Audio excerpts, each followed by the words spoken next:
Keselamatan itu bukan hasil kerja keras manusia menaati hukum Taurat, melainkan anugerah yang diterima dari Yesus Kristus. Untuk menerima keselamatan, orang tidak mempunyai kewajiban untuk melakukan setiap detail peraturan dalam Taurat. Untuk menerima keselamatan itu, orang perlu percaya kepada Kristus. Tetapi muncul persoalan. Apakah orang yang percaya kepada Kristus dan bebas dari kewajiban menaati hukum Taurat dapat hidup sesuka hati terlepas dari segala aturan? Paulus menunjukkan kepada jemaat bagaimana orang yang telah diselamatkan oleh Kristus itu harus menjalani kehidupan.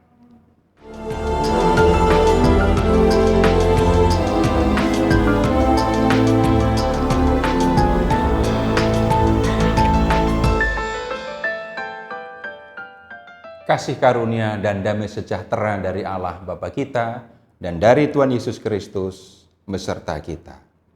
Hidup oleh Roh. Bagian yang pertama, Kristus memerdekakan kita. Paulus telah menyatakan bahwa manusia dipandang benar karena percaya kepada Allah, bukan karena melakukan hukum Taurat. Orang yang percaya bahwa Taurat dapat memberikan keselamatan harus menyunatkan diri. Orang yang bersunat wajib melakukan seluruh hukum Taurat supaya dapat dibenarkan.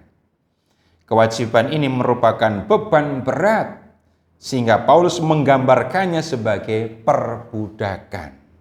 Orang harus melakukan banyak aturan sambil mengingat bahwa ia akan dihukum kalau gagal melakukannya. Jemaat sudah dimerdekakan oleh Kristus dari hukum Taurat. Sehingga untuk memperoleh keselamatan, orang tidak perlu bersusah payah melakukan hukum Taurat. Paulus menulis begini di Galatia bab 5 ayat 1. Supaya kita sungguh-sungguh merdeka, Kristus telah memerdekakan kita. Karena itu, berdirilah teguh dan jangan mau lagi dikenakan kuk perhambaan. Walaupun sebenarnya berdosa, jemaat dipandang benar oleh Allah karena Kristus telah menanggung hukuman yang harusnya mereka tanggung. Kebenaran yang diterima oleh jemaat ini jelas merupakan anugerah.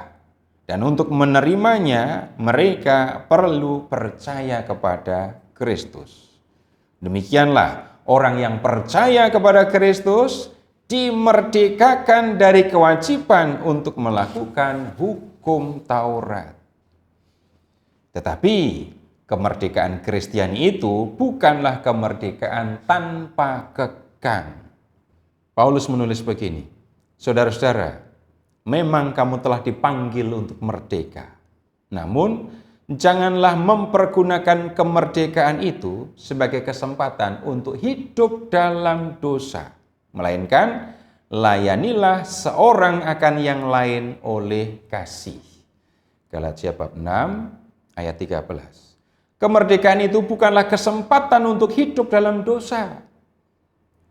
Salah kalau jemaat berpikir demikian. Karena hukuman atas dosa-dosa mereka telah ditanggung oleh Kristus, mereka dapat bebas berbuat dosa.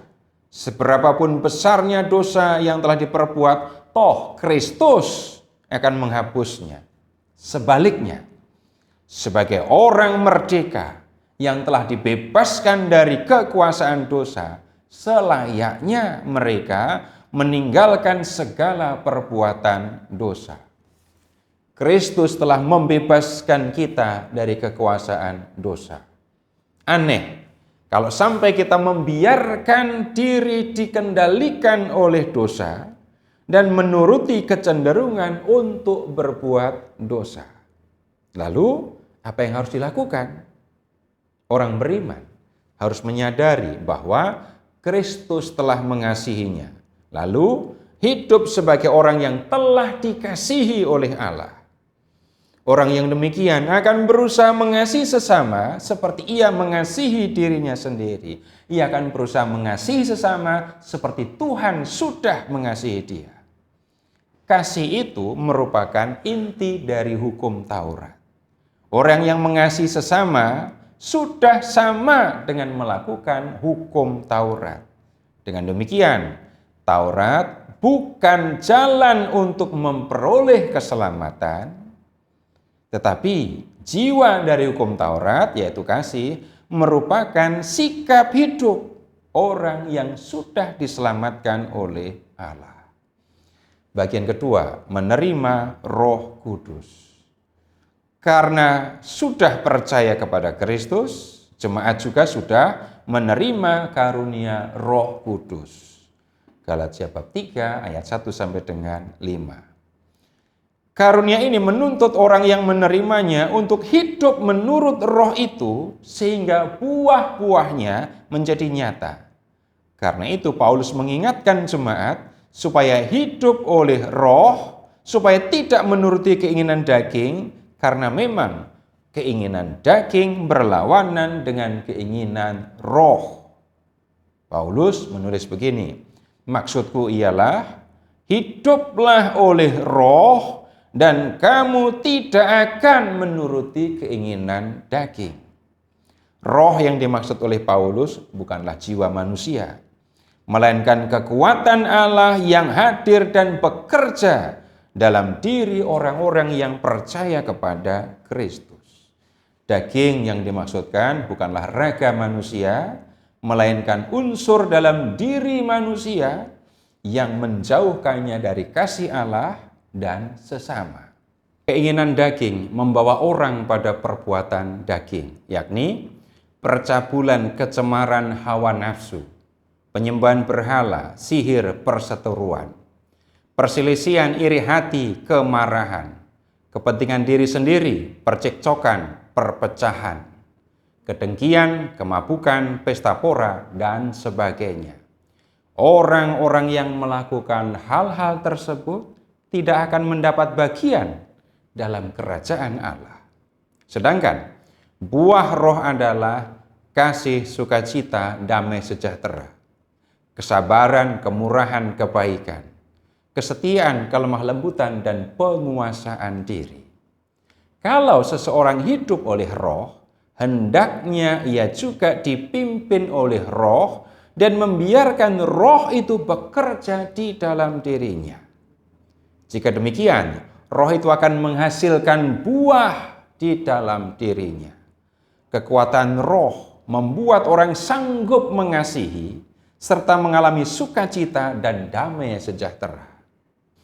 Kekuatan Roh itu akan membuat orang berlaku sabar, murah hati, baik, setia, lemah lembut, dan sanggup menguasai diri. Orang yang hidup oleh Roh melakukan semua kebaikan karena Roh itu mendorong dia untuk melakukannya. Bagian ketiga, dipimpin oleh Roh. Manusia mempunyai kelemahan besar dan sulit untuk diatasi, yakni kecenderungan untuk berbuat dosa. Bila kenyataan ini dibiarkan saja atau bila orang mengikuti kecenderungan itu, orang akan sungguh-sungguh dikuasai oleh dosa. Ia akan melakukan hal-hal negatif yang bertentangan dengan kasih kepada Allah dan kasih kepada sesama. Tetapi Allah telah mencurahkan kasih di dalam diri kita oleh Roh Kudus. Roma bab 5 ayat 5. Berkat kasih yang dicurahkan oleh Roh itu, manusia sanggup untuk melakukan perlawanan terhadap kecenderungan untuk berbuat dosa dan hidup dengan mengasihi Allah yang juga hadir dalam diri sesama. Paulus mengingatkan agar orang membiarkan diri dikuasai oleh Roh Kudus yang ada di dalam dirinya. Roh itu tidak hanya menunjukkan bagaimana harus mengasihi, tetapi juga memberikan kemampuan kepada orang yang menerimanya untuk mengasihi Allah dan mengasihi sesama. Kalau orang mengikuti atau membiarkan diri dipimpin oleh roh itu, maka yang akan muncul adalah buah-buahnya. Buah itu tidak dibuat, tetapi tumbuh dengan sendirinya. Buah-buah itu adalah serangkaian kebajikan, bukan sederet perintah dan larangan. Kekuatan roh akan membawa orang untuk mengasihi dan membuatnya dapat berlaku sabar, murah hati, baik, setia, lemah lembut, dan sanggup menguasai diri. Terpujilah Allah Bapa yang telah mengasihi kita, yang telah mengaruniakan anaknya yang tunggal untuk menyelamatkan kita, dan yang telah mengutus rohnya yang kudus untuk menuntun kita di jalan keselamatan.